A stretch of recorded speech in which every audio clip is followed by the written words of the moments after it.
I have seen a lot in my 31 years on the bench. I have seen liars shake with fear and honest people tremble because truth in a courtroom can be just as frightening as guilt. I have seen men in expensive suits beg for mercy they never offered anyone else. I have seen mothers lie for sons, sons lie for fathers, and officers swear to facts that crumbled the moment light touched them. But at 8:57 a.m. on a wet Tuesday in Courtroom 4B, I watched a police sergeant walk into my courtroom as if the bench belonged to him. And I knew almost instantly that if I did not take control of that room, nobody else would. The names and a few identifying details in this dramatized courtroom story are changed, but the pattern is real. Far too real. The bailiff had just called the morning calendar. Rain tapped against the narrow windows high on the east wall. The old vent above the jury box gave that familiar metal rattle every 12 seconds. Papers moved softly. Shoes squeaked across polished wood. It sounded like every other weekday in a criminal courtroom. Then Sergeant Caleb Branson came through the side door. Not the public entrance. The side door. That told me something before he ever opened his mouth. He was tall, broad-shouldered, mid-40s, uniform pressed too sharply for a routine trial date. Campaign ribbons on his chest. Gold watch under his cuff. Boots shined to a mirror. He did not look at the clerk first. He did not look at the bench first. He looked at the prosecutor. And he pointed. Not dramatically. Just a quick little gesture with two fingers, like a man reminding staff where to set the table. Move this one up, he muttered to her, loud enough for half the room to hear. I'm not sitting here all day for her. For her. I followed his gaze. At the defense table sat Ava Monroe, 26 years old, charged with felony assault on an officer, resisting detention, and tampering with evidence. She was wearing a navy blazer that did not quite fit in the shoulders. Thrift store, I guessed. White blouse, ironed carefully. Drugstore flats, still dark at the toes from rain. Her hands were folded so tightly I could see the knuckles whitening from the bench. A yellowing bruise lingered near her left wrist, barely hidden beneath the cuff. She did not look hardened. She looked tired. The file said she worked mornings as a school bus aide and nights at a pharmacy. The file also said her mother was on dialysis and Ava had waived jury trial for a faster resolution because she had already missed too many work shifts sitting in county on a bond she could not afford. That mattered to me. So did the way Branson looked at her. Not like an officer looking at a defendant. Like a man looking at unfinished business. And that's when I sat forward. The clerk called the case at 9:02 a.m., State versus Ava Monroe. Case number 24, CR 1187. The prosecutor, Melissa Grant, stood. Young, polished, confident. Good instincts, but that morning she was taking her cues from the wrong person. Defense counsel Daniel Cho stood beside his client, tie slightly crooked, legal pad covered in handwritten tabs. Public defenders rarely get glamour. The good ones get details. Mr. Cho was one of the good ones. I said, we are here for bench trial and all outstanding motions. Counsel ready. Ready for the state, Ms. Grant said. Ready for the defense, Mr. Cho said. Before I could continue, Sergeant Branson leaned toward the prosecution table and spoke again. Make sure the body cam comes in first, he said. Don't let her tell her story before I raised one hand. He stopped. Sergeant, I said, my voice level. The next person who directs proceedings in my courtroom without being asked will spend the morning learning the acoustics of my holding cell. Are we understood? The whole room went still. Branson nodded once. Yes, Your Honor. But he did not like it. You can always tell. Some people correct themselves when checked. Others merely pause. The state opened with a clean theory. At 11:18 p.m. the previous month, officers conducted a lawful traffic stop on Ava's younger brother for expired tags near Mercer and 9th. Ava arrived minutes later after her brother called her. According to Sergeant Branson, she interfered, shoved him in the chest, reached toward his body camera during a struggle, and later deleted evidence from her own phone after being lawfully arrested. It was neat. Too neat. Real life is rarely neat. The defense theory was uglier, and because it was uglier, it sounded more likely. Ava arrived because her 19-year-old brother was frightened. Branson escalated a routine stop into a physical scene. Ava used her phone to record. Branson grabbed her, seized the phone, and wrote his report around the assumption that a decorated sergeant would be believed before a tired young woman with no money and no leverage. That theory was not neat. It was human. And I have learned to trust human over polished. The state called Branson first at 9:14 a.m. He took the oath with the confidence of a man who had repeated his version too many times to imagine it could break. He sat upright, chin high, one hand flat on the witness rail. His voice filled the room like a command. "I've been in law enforcement 18 years, he began. I know what noncompliance looks like. I made a note, not because the sentence was false, because it was unnecessary. People who tell the truth usually answer the question. People who need authority to carry the answer start by polishing the badge." Ms. Grant asked him to describe the stop. He did, smoothly. Expired registration. Nervous driver. Backup requested. Sister arrives agitated. Repeated commands. Escalation. Fear for officer safety. Struggle. Arrest. All the phrases were there. Officer safety. Aggressive posture. Bladed stance. Active resistance. If you have sat where I have sat as long as I have, you know those phrases. Some are real. Some were camouflage. Then came the first crack. Ms. Grant asked, "Did the defendant make physical contact with you?" "Yes," he said. "A hard two-handed shove to my upper chest." Mr. Cho stood for cross. "Sergeant Branson, you included that in your written report?" "I did. You also testified at preliminary hearing that Ms. Monroe used one hand while holding her phone in the other." "Correct. That was a summary, yes. Today you said two hands." "She was moving quickly. The essential point is she assaulted me." "No, Sergeant," Mr. Cho said quietly. "The essential point is how." A few heads turned. Branson shifted in the chair. It was small, barely visible, but I saw it. Mr. Cho walked him through timestamps from dispatch. Backup arrival. Body camera activation. Arrest log. Tow request. Then he asked, "At any point did you turn your body camera off before the arrest was complete?" "No, not once." "No, not even briefly?" "No," he answered too fast. "I have seen that too." Then Mr. Cho asked the question that changed the room by exactly 1 degree. "Why is there an 11-minute gap in the body camera exhibit the state produced?" Ms. Grant rose at once. "Objection. Assumes facts not in evidence." "Overruled," I said. "He may answer." Branson's eyes moved, just once, toward the prosecutor. "Buffering issue," he said. "Buffering," Mr. Cho repeated. "Yes."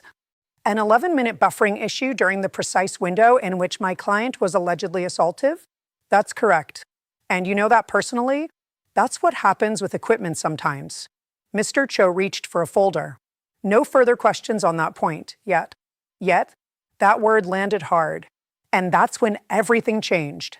At 9:41 a.m., while the prosecutor was redirecting, my clerk approached with a supplemental exhibit notice that had been filed electronically at 9:36. Digital evidence metadata. Subpoena returned from the city's own body camera vendor. Not opinion. Not argument. Metadata. Creation time. Upload time. Interruption log. I read the first 3 lines and felt the air in the room change. The raw file had not buffered. It had been manually stopped at 11:23 and 8 seconds p.m. and reactivated at 11:34 and 17 seconds p.m. 11 minutes and 9 seconds. I looked up. Sergeant Branson was staring straight ahead now, jaw tight enough to show at the corners. "Counsel," I said, "we are taking a 5-minute recess. Nobody discusses testimony in the hallway." "Sergeant, remain available." His answer came sharp. "Your Honor, with respect, this is a tech misunderstanding." "No," I said. "With respect, I was not inviting your analysis." Silence. He sat back. And for the first time that morning, Ava Monroe looked up. Not hopeful, just startled. When I returned to the bench at 9:49, the room felt different. Courtrooms have weather, whether people realize it or not. Some mornings are heavy. Some are electric. That room had turned electric. I admitted the metadata over objection. Then I looked at the state. "Ms. Grant, do you intend to stand on the position that the recording gap was accidental?" She hesitated. That mattered too. Not because hesitation proves bad faith. It often proves conscience. We are reviewing that issue, Your Honor, she said. Translation: the ground had shifted under her feet, and she knew it. I respected her more for that than I would have respected blind loyalty. The state called Officer Lena Patel next, Branson's backup unit. She was younger, maybe early 30s, uniform less decorated, expression careful. Careful witnesses can mean one of two things: deception or conflict. I watched her hands when she took the oath. They were steady. That usually means conflict. She testified that when she arrived, Ava was standing near the passenger side of her brother's car holding a phone. Was she aggressive? The prosecutor asked. Officer Patel paused. She was upset, she said. That wasn't my question. No, Patel answered. Not when I first saw her. Branson exhaled through his nose so sharply the court reporter looked up. I did too.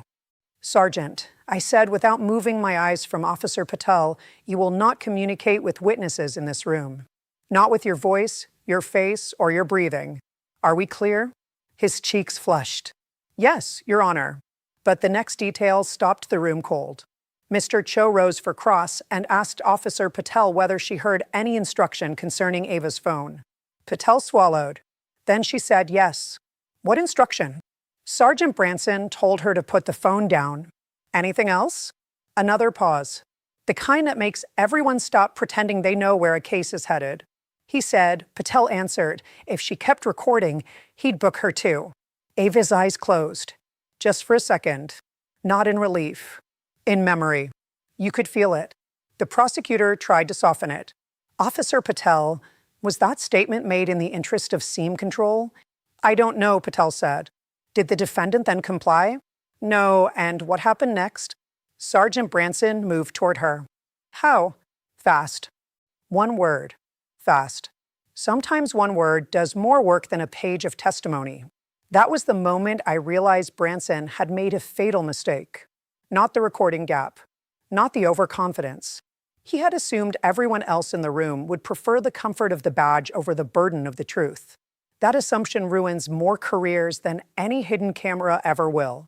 At 10:06 a.m., Mr. Cho asked to admit Defense Exhibit D, a recovered cloud clip from Ava Monroe's phone, 43 seconds long, uploaded automatically at 11:23 p.m., moments before the device stopped transmitting. Sergeant Branson actually laughed. A short, disbelieving laugh. This is ridiculous, he said. I turned to him slowly. Stand up. He did. When a witness speaks out of turn in my courtroom, I warn him once. When an officer does it after being warned twice, I make a record. You will remain silent until addressed. One more interruption, and I will hold you in direct contempt. Sit down. He sat. Hard. You could hear the wood complain. I nodded to the clerk. The monitor flickered on. The clip began shaky, street-lit, vertical. Ava's voice, breathless but clear. Trey, stop moving. I'm recording. A car door slammed. Someone barked, back up. Then Sergeant Branson stepped into frame. Not from 6 feet away. From arm's length. His hand reached directly for the phone. Ava jerked backward. The image dipped. Her voice rose. Don't grab me. Then came the line. The one that emptied all the air from that courtroom. Turn that off, Branson said on the clip, or I'll make this your night too. The video stuttered once. Then another voice, off camera, likely Officer Patel, said, Sarge, leave it. And the clip ended. No shove. No lunge toward his chest. No reaching for his body camera. Just a young woman backing away and an officer moving in. What happened next made the whole courtroom go silent. Sergeant Branson stood up again. Not halfway. Fully. Chair legs scraped. The sound cracked through the room. That is out of context, he snapped. She cut the beginning. She bailiff. One word. My bailiff, Mr. Torres, was already moving. Sergeant Branson, I said, every syllable flat, you are now in direct contempt of court. Sit down immediately or be seated. For 1 second, one dangerous second, he looked like he was deciding whether my courtroom was still his to command. That second told me more about him than the file ever could. Then he sat. The prosecutor had gone pale. Mr. Cho did not smile. Good lawyers rarely do when the truth gets ugly. They understand the cost. I took a breath and said, "The record will reflect the witness stood, shouted, and attempted to address the evidence before being recognized. Contempt is noted. We proceed." That would have been enough for some judges. Not for me. Because the moment a witness thinks intimidation can recover credibility, the issue is no longer just what happened on the street. It is what he believes the court is for. So I called Ava Monroe. She walked to the stand at 10:19 a.m. with the careful steps of someone who had already been told too many times to stay calm by people causing the danger. When she took the oath, her voice shook on the word truth. I watched Branson watch her, not with regret, with resentment. That mattered. Mr. Cho asked the first question softly. "Why did you go to Mercer and 9th that night?" "My brother called me," she said. He sounded scared. "Why were you recording?" "Because the sergeant had already pushed him against the hood, and I didn't know what was happening." "Did you shove Sergeant Branson?" "No." "Did you ever reach for his body camera?" "No." "What did you do when he came toward you?" I stepped back. "What did he do?" Ava swallowed, then looked at me, not him. "He grabbed my wrist. Then he took my phone. Then he said if I wanted to act smart, he could make me spend the night downtown." The prosecutor cross-examined firmly but fairly. "Ms. Monroe, were you angry?" "Yes." "Were you yelling?" "Yes." "Did you refuse repeated commands to leave?" "I refused to stop recording." That answer landed clean, not polished. Clean. And clean answers carry. Ms. Grant asked, "So you were not complying?" Ava answered, "I was standing on a sidewalk with my phone in my hand." No theatrics. No speech. Just that. I wrote it down exactly. Because truth often arrives in ordinary sentences. At 10:31 a.m., the defense called its final witness, Ellen Price, age 68, owner of a corner bakery half a block from the stop. She had been closing up when she heard shouting and stepped outside. She wore a beige coat and held her purse in both hands while testifying, as if the room itself still made her nervous. "What did you see?" Mr. Cho asked. "The officer was already angry," she said. "How could you tell?" "I'm old, counselor," she said. "I know the difference between loud for safety and loud for power." A few people shifted in their seats. I did not. "Did you see Ms. Monroe move toward him?" he asked. "No. I saw her move away." "Did you see a shove?" "No. What did you hear?" Mrs. Price looked toward Branson, then away. "I heard him tell her that nobody was going to care what her little phone said." There it was. Not just control. Contempt. For evidence. For witnesses. For the idea that truth could come from below him. The state rested without calling any more witnesses. That told me enough. If there had been a clean way out, they would have taken it. Instead, they were now standing in the debris of a case built too quickly around the wrong man. At 10:47 a.m., I invited brief closing arguments. Mr. Cho stood first. He did not grandstand. Smart man. He walked through the gap in the body camera, the cloud upload, Officer Patel's testimony, Mrs. Price's testimony, and Ava's consistency. Then he said the line I knew he had earned. "Your Honor, this case began with a stop and turned into a story. The state is asking the court to convict my client based on rank, not reliability." That was strong, but not as strong as what came next. Ms. Grant stood slowly. I will give her credit for this as long as I live. She did not defend what could not be defended. The state cannot meet its burden beyond a reasonable doubt, she said. And on this record, the court has serious credibility issues before it. Credibility issues. Elegant language for a collapsing pillar. Branson turned toward her so sharply I heard the fabric in his sleeve pull. He looked betrayed. But he had not been betrayed. He had been left alone with the truth. There is a difference. That was when I spoke. And when I speak at moments like that, I do not raise my voice. I reduce it. People lean in closer when calm becomes final. I have reviewed the exhibits, observed the witnesses, and considered the totality of the evidence.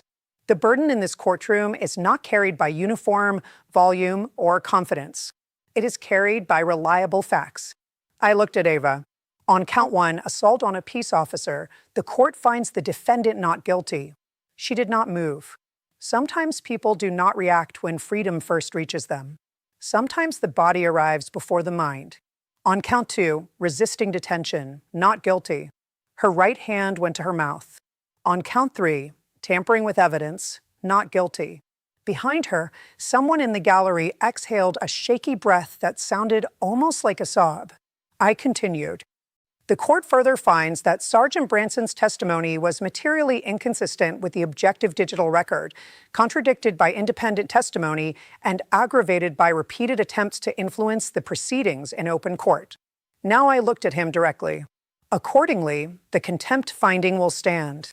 The clerk is ordered to prepare certified transcripts and all admitted exhibits for referral to the District Attorney's Integrity Unit, the department's Internal Affairs Division, and the presiding administrative judge for any action this record may warrant.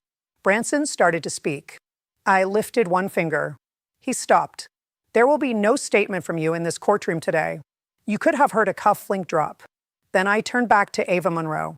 Ms. Monroe, you are released. Your bond is exonerated. Any holds arising solely from this matter are lifted immediately. Her chin trembled. Not much. Just once. Then she said the smallest thing. Thank you. Not triumphant. Not loud. Just tired. And I will tell you something people outside court often miss. Those are the moments that stay with judges. Not the shouting. Not the headlines. The quiet thank yous from people who came in believing the room had already decided what they were worth. Now, if that moment hit you the way it hit everyone sitting in that room, subscribe. Not for outrage. For the truth buried underneath it. Because these stories are not about perfect people. They're about what happens when power finally meets a boundary. Court recessed at 10:58 a.m. But the story did not end there. In the hallway outside courtroom 4B, Ava sat on the wooden bench beneath the vending machine and cried without making a sound. Mr. Cho sat beside her, not speaking, just letting the moment land. Her brother arrived 10 minutes later in a work uniform, still wearing a name badge from an auto parts store. He looked at her like he had been holding his breath for a month. Across the corridor, Sergeant Branson stood with his union representative, jaw set, color high in his face, still trying to speak in sharp little bursts like command could rebuild reality if he just kept issuing it. It could not. That's the thing about a courtroom. Out on the street, a badge can shape a moment. Inside my courtroom, only the record survives. Weeks later, I received notice that Branson had been placed on administrative leave pending formal review. Later still, in this dramatized retelling built from very real patterns, the final consequence mattered less to me than the public record we made that day. Because sometimes the most important ruling is not punishment. It is interruption. The interruption of a false narrative before it becomes permanent. And if you've ever watched someone try to use authority like a weapon, leave a like and tell me in the comments the exact moment you knew Branson lost control. For me, it was not when the video played. It was when he assumed the courtroom would kneel with him. That assumption was his undoing. People ask me, after all these years, whether justice is mostly about punishment. No, punishment is one tool. Justice is also exposure. It is the clean, disciplined refusal to let confidence masquerade as truth. And grace matters too. Not cheap grace. Not the kind that excuses harm because the person causing it once wore honor on his chest. Real grace is harder than that. Real grace says the defendant does not need to become cruel to be believed. She does not need to perform innocence. She only needs the truth and a fair room to place it in. That morning, Ava Monroe did not win because she was louder. She won because, when pressure came, her facts held. His did not. That is a lesson bigger than one officer, one case number, or one wet Tuesday morning. Authority is borrowed. Truth is earned. And accountability is not revenge. It is the line that keeps power from wandering into abuse and calling itself order. I have worn the robe long enough to know this. The most dangerous person in a courtroom is not always the angriest one. Sometimes it is the one who has never before been told no. Sergeant Branson finally heard it. And when he did, the room belonged to the law again. If you think this ended with one not guilty ruling, it didn't. The next case I'll tell you about began with a witness protecting her son and ended with two families nearly destroyed by a single lie. Watch that one next, because what happened after the oath was even harder to forget.